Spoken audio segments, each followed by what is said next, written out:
On top of the leadership shakeup, the U.S. Department of Justice is investigating whether Des Moines Public Schools broke the law by using race in hiring decisions. KCCI's Amanda Rooker spoke to a longtime former Des Moines principal about what's at stake.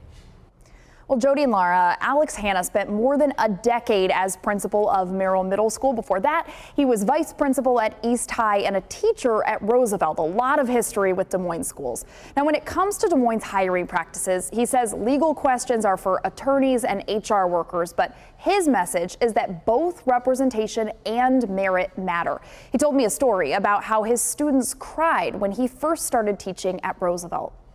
I thought they were crying because I was such a great teacher, but they were actually crying because some of the seniors said, I've been in the Des Moines public school system all of my life, from elementary all the way up. I have never had a black male teacher standing in front of me teaching. I have never had a black principal in all of my years in the largest district in the state of Iowa. Does representation matter? Absolutely it matters. Representation matters.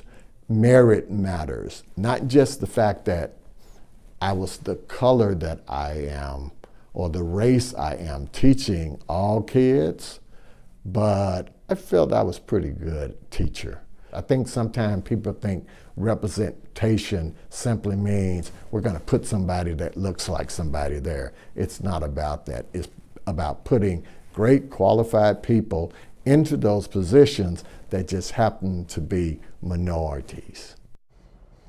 I also asked Hanna about how the district should move forward as students, staff, and family navigate all the uncertainty surrounding the superintendent situation. We'll have his answer coming up on KCCI 8 News at 6. Laura.